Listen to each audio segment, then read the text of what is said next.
절대적인 인구 숫자 규모가 줄면 이제 제2의 삼성전자, 제2의 현대자동차 같은 이런 경제는 이제 더 이상 가동 안 되는 거 아닌가요? 어차피 그것이 우리에게 주어지는 미래라고 한다면은 그것을 막연히 걱정하거나 거기 공포심을 느끼기보다는 거기에 어떻게 잘 대처하는지를 생각해 봐야 한다는 것이고요. 네. 인구가 줄고 고령화되면은 일할 사람이 줄어들어서 경제 성장률도 떨어지고 먹고 살기 어렵게 된다라는 것을 많이 걱정을 하십니다. 예. 우리가 우려한 것보다는 그 속도가 느리고 경제 활동 인구, 실제로 일을 하거나 일자리를 찾는 사람을 따진다고 한다면은 제가 보건대는 앞으로 20년이 지나도 지금 한 90% 수준으로 유지가 될 것으로 예상이 되고요. 오히려 생산성이 높아질 그 가능성이 있습니다. 오늘의 플러스, 인구 감소의 시대 미래를 위한 혁신이 뭘지 고민해 보겠습니다. 이철이 서울대 경제학부 교수 나왔습니다. 어서 오세요. 예, 안녕하세요. 예, 교수님 바쁘신 와중에도 이렇게 나와주셔서 정말 감사합니다. 먼저 이 질문부터 한번 드려볼게요. 제가 악담을 하는 건 아닌데요. 상당히 우리나라와 비슷한 OECD 국가의 반열에 이르렀거나 심지어 중진국 국가의 반열에 이른 국가도 결국 학계 출산율이 2.0을 넘는 국가를 요즘 찾기가 정말 어려운 상황입니다. 그래서 저는 제가 진짜 악담하는 건 아니지만 이 국가가 아무리 노력을 해도 인구 감소 이거 결국 예정된 미래 아닌가 이런 걱정이 이제 들기 시작했는데요. 이제는 인구가 줄어들면서 생기는 그런 경제적 상황에 대해서 이제 고려해야 될 게 아닌가 전 그렇게 생각하거든요. 그래서 인구가 줄어들면 경제적으로 어떤 상황이 되는지 그거부터 한번 말씀 좀 부탁드립니다. 예, 지금 방금 말씀하신 대로 출산율이 앞으로 반등을 한다고 하더라도 인구가 줄어들면서 고령화되는 추이가 근본적으로 변할 것 같지는 않거든요. 네. 그렇기 때문에 그 미래에 대응하는 것이 굉장히 중요하다고 생각을 하고요. 방금 말씀하신 것처럼 한국의 그 인구가 통계청 전망에 따르면은 앞으로 50년 내에 한 30% 정도 주는 것으로 예측이 되고 있습니다. 그래서 그것 때문에 여러 가지 걱정을 하고 있고요. 실제로 이러한 인구 감소로 인해서 내수 시장이 축소가 되고 규모의 경제를 살리기 어렵고 하는 그런 여러 가지 문제가 생길 것으로 우려는 되고 있어요. 근데 규모 자체가 얼마나 큰 문제가 될 것이냐에 대해서는 약간 이견이 있습니다. 그러니까 우리나라보다 지금 현재 인구가 훨씬 적은 나라, 한 1,000만 명 되는 그런 나라 중에서도 상당히 잘 살고 국방력도 강하고 그런 나라가 없지는 않거든요. 예.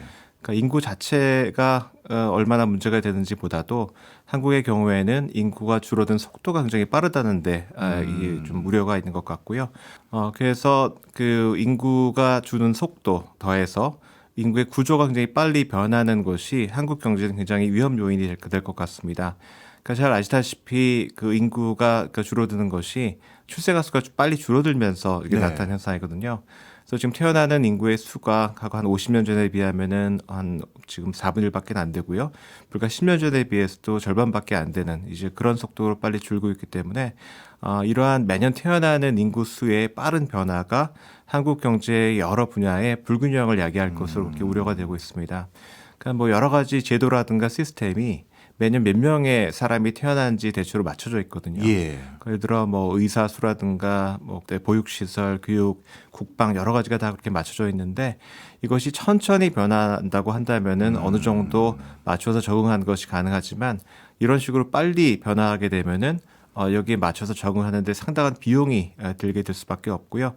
이러한 것이 우리 경제에 상당한 정도의 충격을 가져올 것으로 그렇게 우려를 하고 있습니다. 네, 진짜 말씀 듣고 보니까 그러네요. 인구 숫자의 전체적인 양, 이것이 꼭 어떤 절대적인 선이 중요한 것이 아닌 것 같은 생각이 드는 게, 진짜 인구가 1,000만 명도 안 되는데 세계적인 수준의 어떤 선진국 반열에 올라가 있으면서 활동하고 있는 국가들도 많은 상황이니, 그럼 인구 문제가 뭐가 문제가 되느냐라고 했었을 때, 제일 중요한 건 우리의 여러 사회 구조와 시스템이 어떤 인구를 전제로 세팅되어 왔는데 그게 갑자기 너무 빨리 바뀌어가니 이 속도가 진짜 문제 있다. 아, 그렇군요. 인구 문제라는 추상적인 워딩을 정확하게 어느 관점에서 생각해 봐야 되는지 말씀 주신 것 같은데 그럼에도 불구하고 많은 분들이 이렇게 생각할 것 같아요.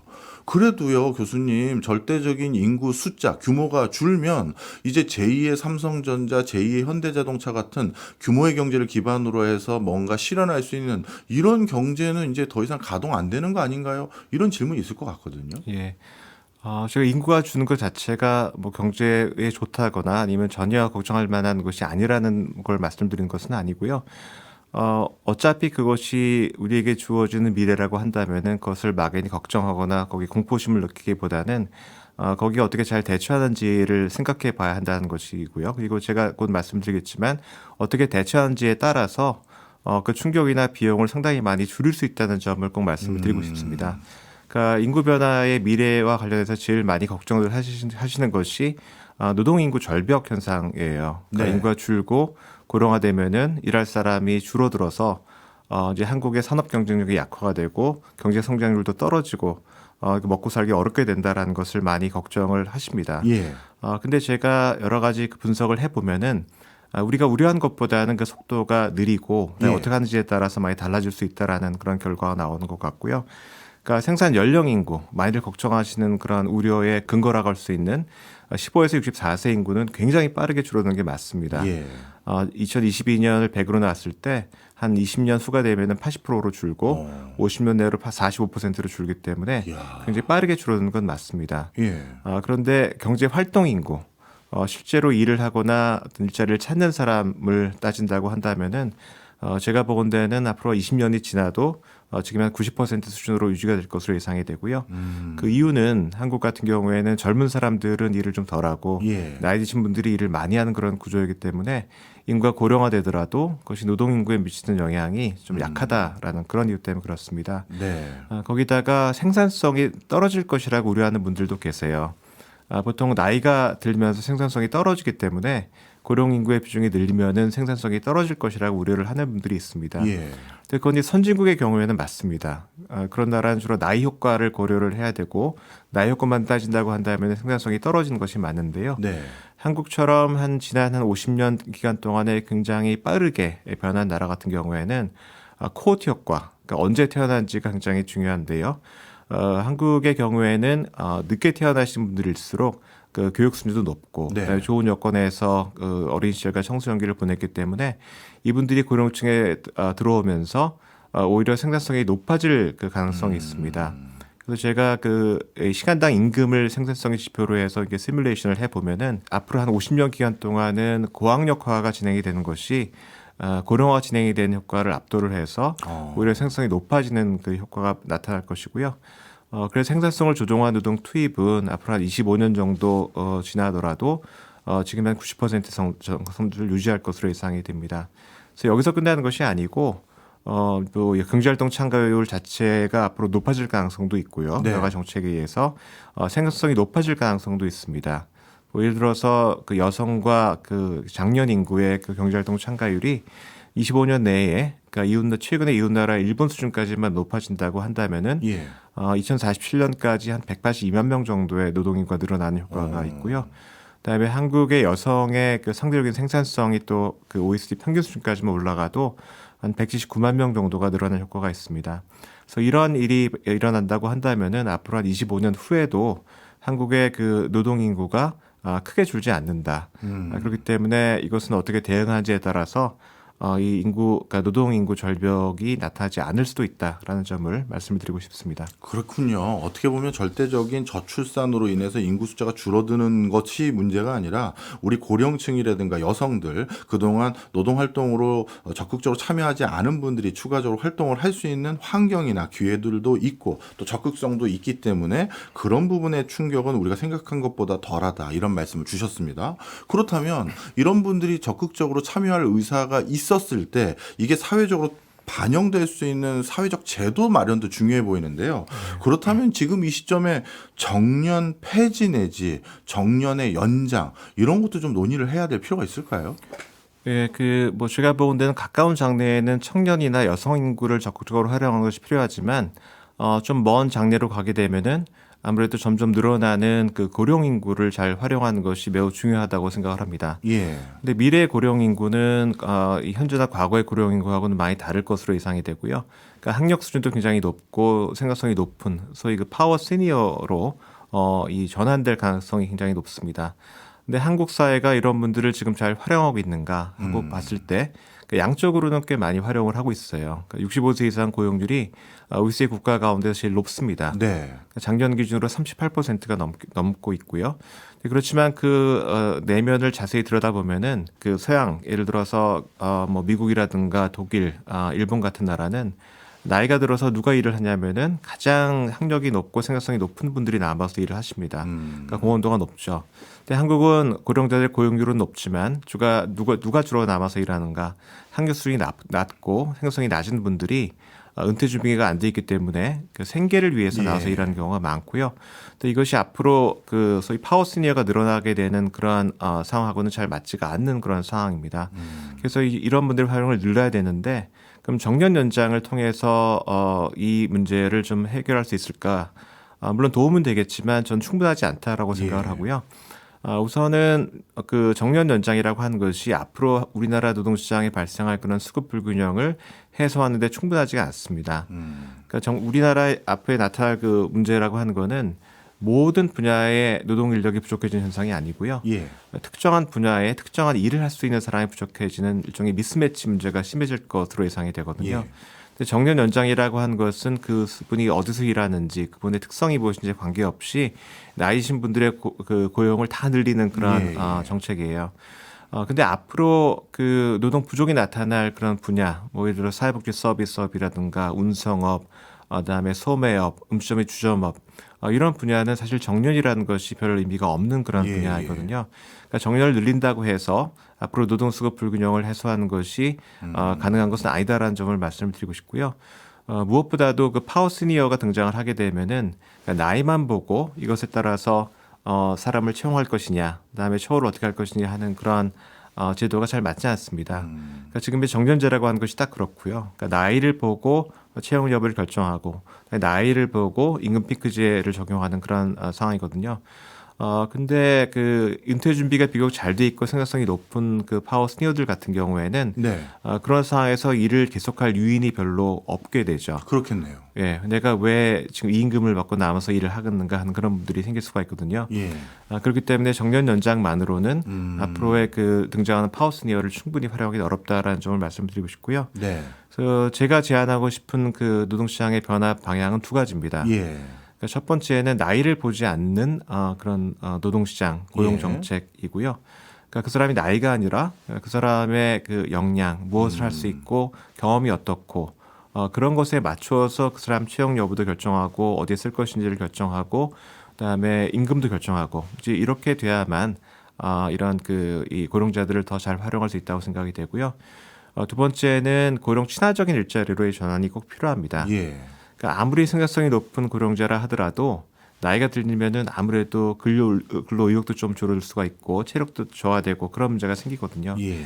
근데 지금처럼 일을 하기 위해서는 뭐 젊은 시절에 그 최대치로 했던 그 최대치로 일을 하게 시스템이 되어 있다고 한다면은 아마도 역량이 많이 남아 있는 분들이라 하더라도 중간에 은퇴할 수밖에 없는 이제 그런 현상이 나타날 수밖에 없고요. 예. 그렇기 때문에 이러한 그 변화가 나타나야만 앞으로 그 생산성이 높아지고 학력이 높아지는 그런 파워 시니어들이 노동시장에 남아서 충분히 남은 역량을 활용할 수 있다. 이제 그렇게 생각을 합니다. 네. 말씀 듣고 보니까 진짜 일괄적으로 나이를 기준으로 정년 연장을 하거나 폐지하는 게 진짜 의미가 없고 어떻게 보면 산업적인 미스매칭 구조라든가 아니면 역량이 나이 든 분들이 제대로 발휘할 수 있는 근무 환경 이런 것들이 제공되는 게 무엇보다 중요해 보이는데요. 그 얘기를 듣고 나니까 자연스럽게 생각이 드는 게 지금 실질적으로 정년 제도가 있음에도 불구하고 이게 유명무실한 게 기업 현장에서는 정년과 상관없이 더 일찍 조기 퇴사를 하게 될 수밖에 없는 구조에 놓여져 있는 게 지금 우리 사회의 현실이거든요. 그렇다면 실질적으로 고령 친화적인 근무 환경 조성하는 데 있어서 기업들의 변화가 먼저 선결돼야 될 것 같은데요. 예, 그렇습니다. 지금 사실은 둘로 나눠서 봐야 되는데요. 예. 뭐 중소기업이라든가 좀 그 비공식적인 부문, 자영업 이런 곳은 어차피 지금도 정년이라는 것이 큰 의미가 없습니다. 그러니까 거기는 결국은 그 기업이 얼마나 여력이 되는지, 기업이 얼마나 생산성이 높은지에 따라서 고령자의 어떤 고용이 결정되는 그런 구조이고요. 대기업이나 공공부문 같은 경우에는 지금 현재 나이가 들어도 이 생산성을 충분히 발휘할 수 없는 분들이 굉장히 많은 그런 구조입니다. 네. 그래서 그 기업의 입장에서는 여러 가지 형태로 조기 퇴직을 시킬 그런 유인이 있는 그런 구조이거든요. 예. 그래서 이러한 그 고용 그 현실이 앞으로 좀 바뀌어야만 이제 해결이 될 텐데 기업 같은 경우에는 이것을 빠른 시간 내에 충분히 해낼 수 있는 그런 유인이 없다고 생각을 합니다. 예. 그러니까 앞으로 고용시장의 구조가 바뀌어서 이제 청년 인력이 빨리 줄고 사람이 모자라는 그런 시대가 온다고 하면은 기업도 여러 가지 여건을 바꿔서 여러 가지 그 고용 시스템이라든가 그런 걸 바꿔서 여기에 이제 적응하려고 하겠지만 예. 그게 지금 현재 일어나는 일은 아니거든요. 현재 그 대기업이라든가 그 여러 개 되는 그런 기업 같은 경우에는 청년들이 그래도 많이 오려고 하고 있는 상태이고요. 그렇기 때문에 굉장히 비용이 많이 들고 그다음에 여러 가지 기업의 여러 시스템을 바꿔야 되는 이제 그런 일을 바로 할 만한 그런 요인이 좀 없다고 생각을 합니다. 그리고 현재 청년이 앞으로 줄어들지만 지금은 꽤 적은 편은 아니고요. 예. 지금 한 60만 명대가 태어났던 그 시기에 젊은 사람들이 노동시장에 진입을 하고 있는 상황이고요. 근데 앞으로 4, 5년 정도 지나면은 그것이 한 40만 명대로 줄어듭니다. 그러니까 이게 본격적으로 말하자면은 청년 인력이 줄어서 어려움이 나타나는 시기는 미래의 일이라는 얘기죠. 근데 문제는 이런 시스템을 바꾸는데 상당한 시간이 걸리는 게 문제고, 예. 청사진도 필요하고 비용이 드는 문제이기 때문에 이제 정부 입장에서도 여러 가지 지원을 할 필요가 있다라고 생각을 합니다. 그러니까 대기업 같은 경우는 여러 건 있지만 지금 당장 할 요인이 없기 때문에 멀리 바라보고 이런 변화를 추진할 수 있도록 여러 가지 모범 사례도 제공을 하고 여러 가지 표준도 제공하는 그런 노력이 필요할 것 같고요. 중소기업 같은 경우에는 그런 여력이 없습니다. 네. 이제 기업의 환경을 고령자 친화적인 일자리를 바꿀 수 있을 만한 그런 여력이 없기 때문에 그런 부분은 정부가 어느 정도는 지원을 하는 것이 필요하다라고 생각을 합니다. 네. 말씀 듣고 보니까 또 이런 걱정도 됩니다. 이게 약간 시간차가 지금 약간 맞물려 있는 이슈들이다 이런 생각이 드는 게 네.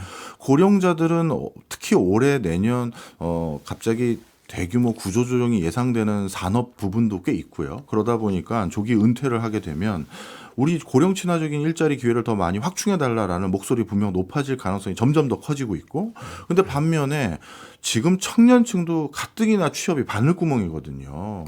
요즘은 예전과 달리 뭐 서울대 나와도 취업 보장 못한다 이런 얘기가 있더라고요.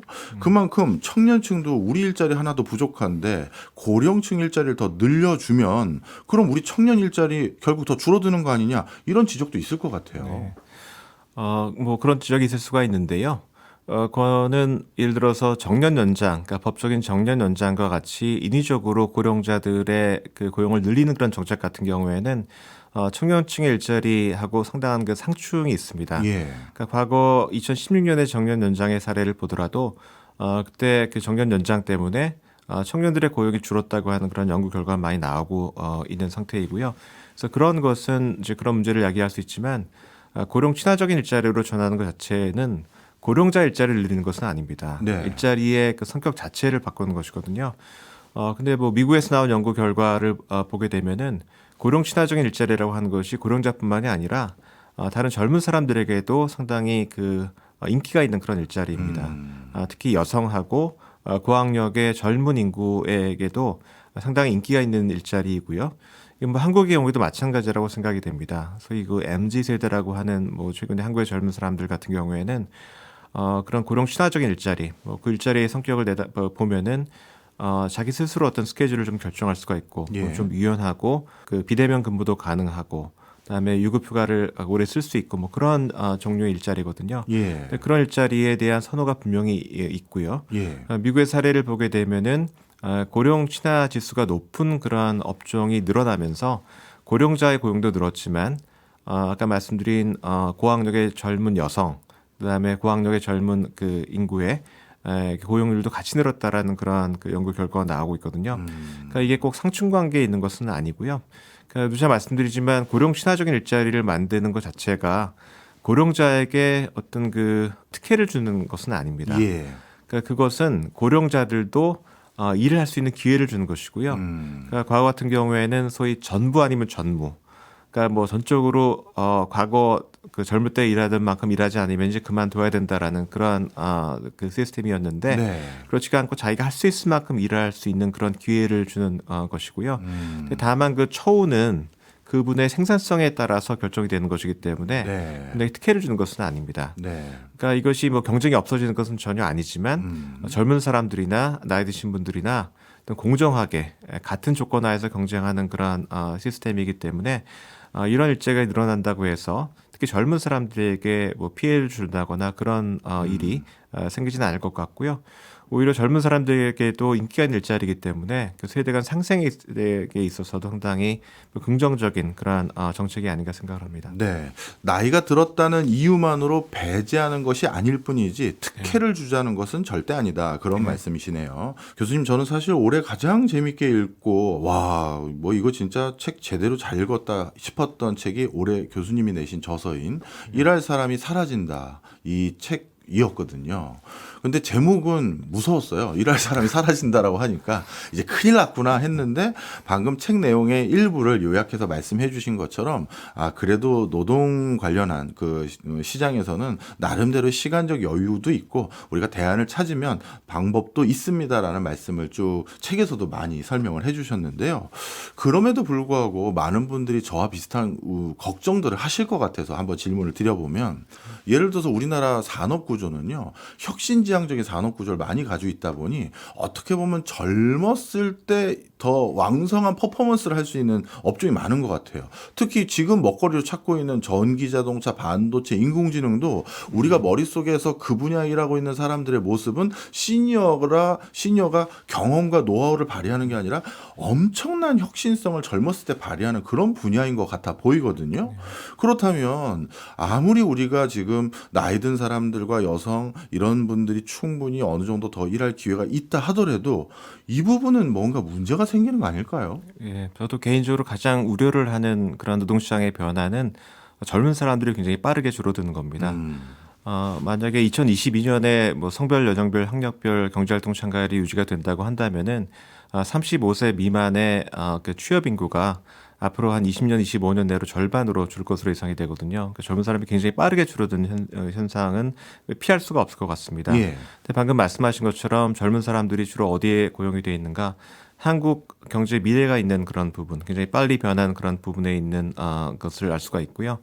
그다음에 젊은 사람들 같은 경우에는 최근에 교육을 받고 나와 있고 적응력도 높고 빨리 배울 수 있고 이제 그런 사람들이기 때문에 이분들을 대체하기가 굉장히 어렵습니다. 예. 그래서 특히 젊은 사람들에게 많이 의존하고 있는 산업들, 방금 말씀하신 것처럼 기술이 빨리 변해서 빨리빨리 배우고 적응을 해야 되고 이제 그런 산업 같은 경우에는 젊은 사람들이 줄어드는 것이 상당히 그 산업에 상당한 타격을 입을 것으로 예상이 되고요.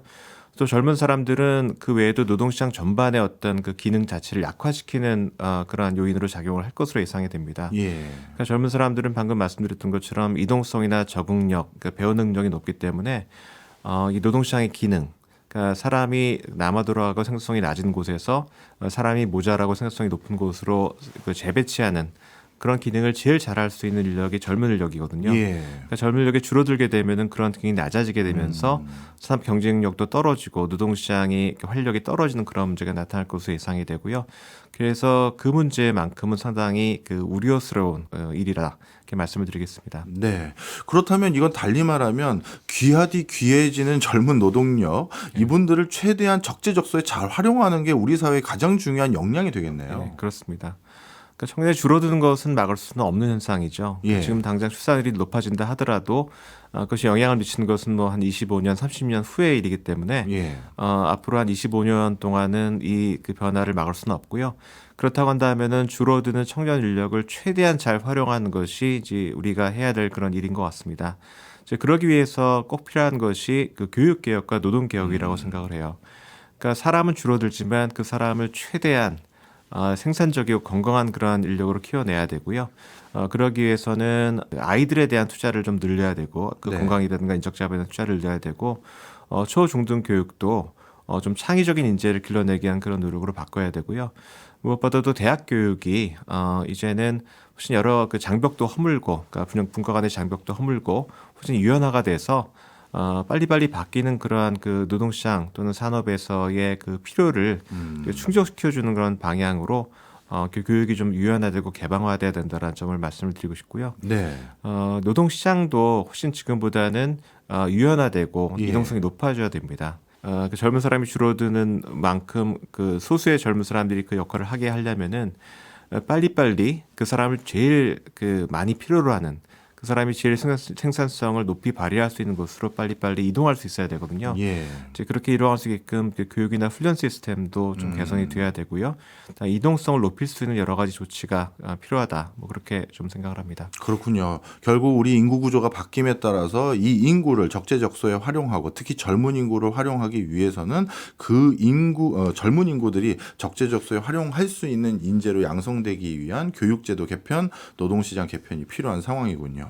자, 그런데 나이 드신 분들은 어떻게 보면 젊은 사람들만큼 이 빠른 변화에 대응하기가 그렇게 녹록하지는 않거든요. 그렇다면 이분들이 어떻게 보면 이제 당연히 준비해야 될 게 인생 2모작, 3모작일 텐데 그렇다면 2모작 준비할 때 지금부터 미리 조금 앞으로 미래 사회 고령 사회가 더 초고령 사회가 되면 이런 쪽에는 뭔가 사람이 많이 부족해지거나 많이 필요해질 것 같다. 그럼 거기에 대해서 자격증을 따놓는다든지 경력을 만들 수도 있을 것 같은데 앞으로 도래할 그 인구 구조 변화 속에서 이쪽은 사람이 참 많이 부족할 것 같습니다. 보이시는 분야가 있으실까요? 그래서 나이 드신 분들 같은 경우에는 사실 전략이 두 가지인데요. 지금 좀 나이가 덜 드신 분들 같은 경우에는 어느 만큼은 지금 젊은 사람들이 줄어드는 그런 분야의 공백을 메꿔줄 능력이 있는 분들입니다. 지금 일찍부터 준비를 하고 전화를 한다고 한다면은.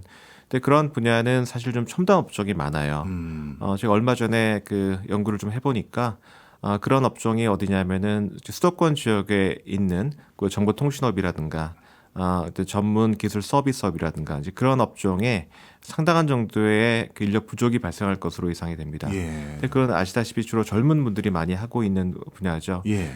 다른 분야는 좀 어떤 면에서는 전통적인 그런 분야에 사람이 많이 부족해질 것으로 예상이 됩니다.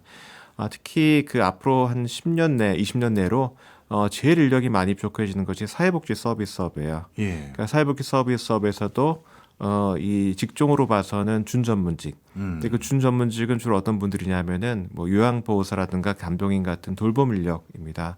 여기에는 그 인구 고령화로 인해서 공급은 좀 오히려 늘어나요. 그렇지만 워낙에 그 인구 고령화 때문에 수요가 많이 늘어납니다. 그러니까 돌봐야 되는 어르신들도 많이 늘어나고 그렇기 때문에 수요가 폭발적으로 늘어나서 인력이 굉장히 많이 부족해질 것으로 예상이 되고요. 근데 이미 이 부분은 지금 나이 드신 분들이 많이 들어가서 일을 하고 계십니다. 요양보호사분들 중에도 뭐 60대, 70대가 많이 계시고요. 그래서 이런 분야에 좀 처우를 좀 개선한다거나 그러한 걸 통해서 아직까지 건강한 그런 고령자 분들이 더 많이 진출해서 이 분야의 공백을 메웠으면 좋겠다는 생각이 들고요. 그 이외에는 음식점이라든가 주점업, 뭐 소매업, 운송업 이런 분야에서 상당히 대규모의 그런 인력 부족이 나타날 것으로 예상이 됩니다. 근데 그중에 일부는 일단 운송업 같은 경우에는 역시 또 나이신 분들이 굉장히 많이 들어가 있는 분야이기는 합니다. 그래서 이 부분을 얼마나 이제 고령자 분들이 메꿔줄 수 있을지는 좀 의문인 것 같고요. 뭐 소매업이나 음식점이 주점업은 젊은 사람들이 지금 많이 뭐 아르바이트를 한다거나 그런 식으로 이제 그 일을 하고 있는데 젊은 사람들이 줄어들면서 이제 발생하는 공백을 이거는 이제 나이 드신 분들도 충분히 이제 메꿔줄 수 있는 그런 분야가 아닌가 생각을 합니다. 네, 알겠습니다. 이번에는 좀 관점을 달리해서요. 우리 인구 감소 문제 그리고 초고령 사회 문제를 해결하는 새로운 대안으로 요즘 이슈가 되고 있는 이민에 대해서 한번 여쭤보도록 하겠습니다. 뭐 우리뿐만 아니라 해외에서도 뭐 어떻게 보면 우리보다 먼저죠. 이민 문제는 다양한 이슈가 됐던 많은 국가들이 있는데 우리도 이제 인구 감소 문제에 대한 새로운 해법으로 이민을 자꾸 고민하는 것 같습니다. 결론부터 한번 여쭤볼게요. 교수님께서는 이민이 우리 사회가 지금 직면하고 있는 초고령 사회 그리고 산업 구조의 미스매칭 이거에 대해서 충분한 대안으로 작용할 수 있다고 생각하세요? 저는 이것이 유용한 대안이지만 충분한 대안은 아니라라고 생각을 합니다. 지금 여러 가지 미스매치 문제가 발생을 하면은 내군 인력으로는 이 공백을 금방 메우기는 어려워요. 내군 인력을 길러내는 데는 상당한 시간이 필요하기 때문에 이런 분야에서 적절한 어떤 그 숙련을 가진 외국 인력을 적절한 규모로 도입을 하는 것이 굉장히 유용하다고 생각이 되고요. 그렇지만 일부에서 나오는 주장처럼 인구가 줄어도 상관이 없다. 이 분들을 다 이제 이민을 늘려서 메꾸면 것이 아닌가 하는 그런 주장에 대해서는 좀 동의하기는 어렵다라고 생각을 합니다. 그러니까 이제 부분적으로 우리가 빈틈을 메꾸는 역할을 할 수 있지만 인구가 줄어들고 전반적으로 노동시장에 불균형이 생기는 거를 다 메꾸기는 어렵다라는 생각을 갖고 있고요. 예. 그 가장 중요한 이유는 뭐냐면은 언제까지 우리나라에 그런 외국 인력이 우리가 원하는 만큼 탄력적으로 들어오실지가 상당히 불분명합니다. 예. 뭐 지금은 한국이 그래도 임금도 높고 그렇기 때문에 많이들 들어오시지만 이것이 그렇게 오래 지속이 안 될 가능성도 있고요. 예. 한국도 뭐 60년대, 70년대에는 잘 아시다시피 인력을 송출하는 나라였다가 그렇죠. 이제 고도 성장을 경험을 하면서 80년대 후반부터 외국 인력을 받는 나라로 바뀌었습니다. 근데 우리나라의 인력을 보낸 송출국들도 똑같은 경험을 하고 있어요. 경제 성장을 경험을 하고 있고요. 거기다가 한국보다 더 빠른 속도로 이 인구 변화, 인구 고령화라든가 출산율의 하락, 문화적인 변화를 경험을 하고 있습니다. 예. 그렇기 때문에 가까운 장래에 우리가 원하는 그런 외국 인력을 충분히 받아들이지 못할 수도 있고요. 그리고 이미 다른 나라 상당히 이 경쟁을 많이 벌이고 있습니다. 예. 인력이 부족한 나라는 우리나라뿐만이 아니고요. 이웃 나라 중에서도 뭐 일본, 싱가포르, 대만 같은 나라도 인력이 부족하면서 적극적으로 이 우수한 외국 인력을 도입하려고 노력을 하고 있기 때문에 경쟁도 지금 굉장히 가열되고 있고 그렇기 때문에 핵심적인 그러한 인력을 전적으로 앞으로도 외국인에 의존을 하는 그러한 전략은 상당히 좀 위험한 것이 아닌가 하는 생각을 갖고 있습니다. 네. 그리고 또 이런 이민에 대해서는 우리나라 내부의 어떤 뭐랄까요? 정서적인 이런 부분도 좀 고민을 해봐야 되는 게 현장에서 느끼는 느낌은요. 나이 드신 분들은 어찌 보면 이렇게 이민을 통해서 경제가 뭐 더 부강하거나 아니면 뭐 우리가 조금 더 잘 살게 되더라도 이제 내 나이에 그런 거 별 관심이 없다. 그래서 어떻게 보면 지금 뭐 서서히 조금씩 위축되더라도 우리들끼리 옹기종기 사는 게 더 좋지. 이영만리에 정말 좀 외국인들이 거리 돌아다니고 이런 것들이 난 그렇게 달갑지 않다. 이런 정서를 가진 분도 적지 않은 것 같아 보여요. 이런 상태에서 이렇게 부족한 부분을 메꾼다고 이민을 장려하거나 뭐 계속 이민이 들어올 수 있는 문을 열면 다른 사회적인 문제가 생기진 않을까요? 일반적으로 이민자가 들어오면서 생기는 문제는 경제적인 문제하고 문화적인 충돌, 사회 문화적인 충돌 두 가지로 나눠서 볼 수가 있을 것 같은데요. 예. 다른 국가의 사례를 보게 되면은 두 개가 연관이 돼 있어요. 그러니까 많은 경우에 외국인에 대한 그런 거부감이라든가 그런 것은 우리가 일자리를 뺏기고 외국인이 들어와서 우리가 피해를 본다라는 생각 때문에 이제 그렇습니다. 네. 근데 그것은 사실 외국인 정책을 잘 앞으로 쓴다고 한다면은 어느 정도 피할 수 있는 그런 문제라고 생각을 해요. 그러니까 어느 분야에 어떤 숙련을 가진 외국인이 그러니까 인력이 부족해지는지 그걸 잘 타겟팅을 해서 적절한 수만큼의 외국인이 들어온다고 한다면은 내국인의 어떤 일자리라든가 임금에 미치는 영향을 최소화할 수 있을 것 같고요. 예. 사실 최근에 나온 그런 연구를 보더라도 외국인이 들어와서 내국인의 어떤 일자리를 크게 뺐거나 임금을 낮췄다는 그런 증거는 별로 없습니다. 그래요. 그러니까 일부 업종이나 직종, 숙련군에서는 이제 그런 현상이 나타나지만 그러니까 전반적으로는 이제 그렇지 않고요. 예. 오히려 외국인이 들어와서 내국인과 어떤 이 대체성이 아니라 보완성에 있어서 내국인의 생산성을 더 높이는 그런 결과도 관찰이 되고 있는 것 같고요. 이제 그거는 외국인 정책을 어떻게 하느냐에 따라서 많이 달라지는 그런 문제인 것 같습니다. 네. 다만 이제 문화적 사회적인 충돌이 이제 문제가 되는데요. 한국은 OECD 국가 중에서 지금 외국인이 아직은 상적인 비율은 낮지만 증가 속도로 봐서는 가장 빠른 국가 중에 하나입니다. 그렇군요. 폴란드 다음으로 지금 외국인의 증가세가 빠른 그런 국가이고요. 이렇게 되면은 여러 가지 문화적 사회적 충돌이 나타날 수가 있어요. 예. 근데 앞서서 말씀드렸지만 우리가 전적으로 외국인에 의존하는 사회가 되는 것은 좀 위험하지만 예. 외국인이 들어와서 한국의 여러 가지 이 노동수급 불균형을 완화해주는 역할은 기대할 수밖에 없고 그런 점에서 외국인은 앞으로 계속 늘어날 수밖에 없습니다. 게다가 우수한 외국인을 또 유치를 하려면은 정주를 하고 가족을 데려오고 나중에 이제 시민권도 받고 하는 그런 것을 어느 만큼 이제 풀 수밖에 없고요. 그러니까 결국은 어쨌든지 간에 외국인과 같이 살아가는 그러한 데 대해서는 익숙해져야 된다라는 것이죠. 그래서 여러 가지 뭐 캠페인을 통해서나 아니면 정확한 정보 전달을 통해서나 그다음에 좀 포용적이고 개방적인 그런 사회로 전환하는 것은 좀 불가피한 것이 아닌가 하는 생각을 갖고 있습니다. 네. 어찌 보면 이렇게 외국인을 활용하는 가장 주된 목적은 비용 절감인데 이거에 대해서 내국인과 동등한 뭐 노동 환경과 노동 조건을 제시하는 게 맞는 거냐? 요 이슈도 요즘 굉장히 높은 것 같은데 외국은 어떻습니까? 외국 같은 경우에는 뭐 기본적으로 국제 노동기구에 가입한 국가들 같은 경우에는 차별을 둘 수 없게 되어 있습니다. 네. 기본적으로는. 근데 좀 근본적으로 말씀을 드린다고 한다면은 역시 그 내국인의 이해하고 외국인 근로자의 이해가 꼭 그 합치되는 건 아니에요. 그러니까 외국인 근로자의 권익을 높이게 되면은 내국인 고용주의 입장에서는 여러 가지 제약이 좀 가해질 수밖에 없는 그런 상충관계가 있는 건 분명히 맞습니다. 네. 근데 그렇지만 아까도 말씀드렸듯이 국제 노동시장에서의 경쟁이 굉장히 그 좀 가열화되고 있고 한국이 그 좋은 인력을 많이 모셔와야 되는 그러한 그 상황에서는 우리가 몇 가지는 충분히 어떤 우리가 제약 조건으로 받아들이고 시작을 해야 된다고 생각을 하고요. 예. 그러니까 첫 번째 가장 기본적인 제약 조건은 적어도 국제적인 기준으로 돼 있는 그런 외국인에 대한 인권의 보호라든가 처우를 우리가 보장을 해야만 된다라는 것이죠. 그건 기본적인 조건이고 예. 그것을 어겨서는 안 된다고 생각을 합니다. 그렇게 되면은 앞으로 한국에 이 우수한 외국인이 절대 들어올 것 같지는 않고요. 두 번째로는 좀 더 이제 그 외국인에게 인기가 있는 그런 국가가 되기 위해서는 들어와서 살기도 편하고 예. 기회도 갖고 있고 언젠가는 우리가 이 사회의 일원이 될 수도 있다라는 그러한 이 가능성을 제공을 해야만 또 우수한 외국인이 많이 들어올 가능성이 있습니다. 그래서 몇 가지를 본다고 한다면은 우선은 그 외국인이 들어와서 굉장히 어려움을 처하는 것이 뭐냐면은 들어오면은 고용주가 이 고정이 돼서 바꿀 수 없는 그러한 지금 그런 제도가 그렇게 돼 있거든요. 네.